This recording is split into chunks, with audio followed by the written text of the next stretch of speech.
انا یکون لی غلام، عرض کیا حضرت زکریا نے، اے رب میرے کیسے ہوگا میرے بیٹا؟ انا من اینا سمجھیے کہاں سے، کیسے، کس طرح، ایک تعجب کا کلمہ ہے۔ انا یکون لی غلام، کیسے ہوگا میرے بیٹا؟ وکانت امراتی عاقرا، درا حالے کہ میری بیوی باج رہی ہے، وقد بلغت من الکبر عتیا، اور خود میں پہنچ چکا ہوں بڑھاپے کے اعتبار سے اس حد کو کہ جو عطا کا لفظ آتا ہے حد سے نکل جانے کو، حد سے تجاوز کر جانا، میرا بڑھاپا حد سے متجاوز ہو چکا، جیسا کہ ہم بھی بول چال میں لفظ استعمال کرتے ہیں، حد سے زیادہ، حد سے تجاوز کر چکا ہے، میرا بڑھاپا حدود سے تجاوز کیے ہوئے ہے، میری بیوی باج ہے اور ظاہر بات ہے کہ بوڑھی ہے، اب میرے بیٹے کیسا ہو جائے گا؟ یہ ہے در حقیقت وہ تعجب، اس معنی میں نہ سمجھیے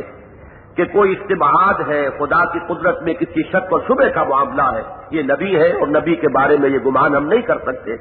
لیکن جو معلوم ہوتا ہے وہ یہ کہ اس خوشخبری کو اور مؤکد کرنے کے لیے اور اطمینان، جیسا کہ حضرت ابراہیم کے الفاظ آئے سورہ بقرہ میں، وَلَٰكِن لِّيَطْمَئِنَّ قَلْبِي، پروردگار یقین تو مجھے ہے لیکن ذرا دل کا اور اطمینان مطلوب ہے۔ رب ارنی کیف تحیی الموتیٰ قال اولم تؤمن قال بلی ولکن لیطمئن قلبی، پروردگار ذرا مجھے دکھا کہ تو کیسے زندہ کرے گا مردوں کو۔ اللہ نے فرمایا کہ کیا تمہیں یقین نہیں؟ اولم تؤمن قال بلی، نہیں یقین تو ہے، ایمان ہے، ولکن لیطمئن قلبی، تو یہ بھی وہ ولکن لیطمئن قلبی کا معاملہ ہے کہ مزید اس وعدے میں تاکید بھی ہو جائے اور مزید اطمینان ہو جائے طبیعت میں۔ انا یکون لی غلام وکانت امراتی عاقرا وقد بلغت من الکبر عتیا، یہاں دیکھیے بات وہی نمایاں کی جا رہی ہے کہ یہ بھی خرق عادت ہے، یہ بھی معمولات کے خلاف ہے، یہ بھی عام حالات نہیں ہے کہ جن میں حضرت یحییٰ علیہ السلام کی ولادت ہو رہی ہے۔ ایک بوڑھا والد اور باج ماں بڑھاپے کی سرحدوں میں وہ جو حدود کو پہنچ چکے ہیں، آخری حدوں تک پہنچے ہوئے ہیں، ان کے ہاں اولاد کا ہو جانا بھی صرف ڈگری کا فرق ہے، کمیت کا فرق آپ کہہ سکتے ہیں، کیفیت کا کوئی فرق نہیں ہے، ورنہ یہاں بھی وہ عادی قانون جو ہے وہ ٹوٹا ہے۔ قال کذالک، جواب ملا یوں ہی ہوگا، ان سب کے بابت ہوگا، ان تمام کے علی الرغم ہوگا۔ کذالک قال ربک هو علی هین، یہ پیغام ظاہر بات ہے رب کا آیا ہے تو بواسطہ ملائکہ ہے، تیرا رب یوں فرماتا ہے، قال رب کا ہے زکریا، جو کچھ تم نے کہا یوں ہی ہوگا، ان تمام رکاوٹوں کے بابت ہوگا، اور تیرے رب کا فرمانا یہ ہے هو علی هین، وہ مجھ پر انتہائی آسان ہے، اس میں مجھ پر کوئی بوجھ نہیں، میرے لیے قطعاً اس میں کوئی مشکل نہیں۔ وقد خلقتک من قبل ولم تک شیئا، اور میں نے تمہیں بھی تو پیدا کیا ذرا حال ہے کہ تم کچھ شے نہ تھے، جسے سورہ دہر میں شیئم مذکورہ کہا گیا کہ هل اتى علی الانسان حین من الدہر لم یکن شیئم مذکورا، انسان اپنی خلقت پر غور کرے، یہ چونکہ ایک ہمارے سامنے کا مشاہدہ ہے، اس مشاہدے کی وجہ سے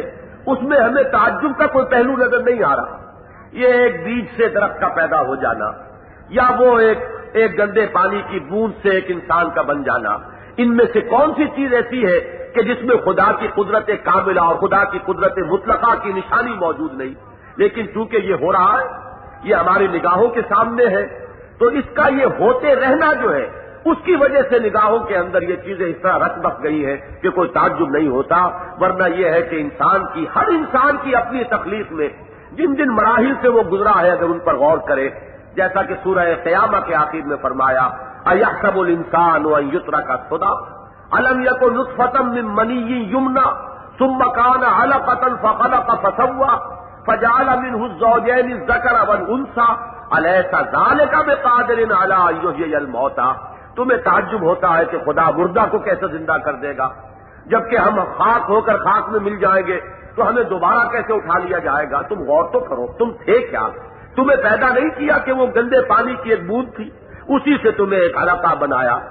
اس علقہ ہی سے پھر تمہیں پورا انسان بنا دیا، یہ اعضاء جوارح عطا کر دیے، اسی میں سے کسی کو مؤنث کسی کو مذکر بنا دیا، کوئی عورت ہے اور کوئی مرد ہے، حالانکہ جو اسٹرانگسٹ مائکروسکوپ سے وہ بھی ابھی تک کوئی فرق و امتیاز نہیں کر سکتی کہ اس نطفے میں یا وہ بیضۃ الانثی جو ہے اس میں وہ کون سا فرق ہے جس کی بنا پر کہیں تو کوئی مرد ہے اس کا پورا نظام جسمانی جو ہے وہ بالکل مختلف طریقے پر بنا ہے، اور کوئی عورت بن گئی ہے اس کا پورا نظام جسمانی مختلف ہے، تو وہ جو ابتدا ہے جو وہ خلیات جو ہے ان میں تو کوئی فرق ابھی تک تو نظر آیا نہیں انسان کو۔ تو یہ سب قدرت خداوندی کے وہ شواہد ہیں کہ اگر ان پر توجہ کرو تو تمہیں کوئی تعجب نہیں ہوگا کہ اللہ کیسے ہمیں پیدا کر دے گا۔ وہی بات یہاں کہی کہ اس میں تعجب کی کون سی بات ہے، اللہ کی قدرت کاملہ سے کچھ بعید نہیں۔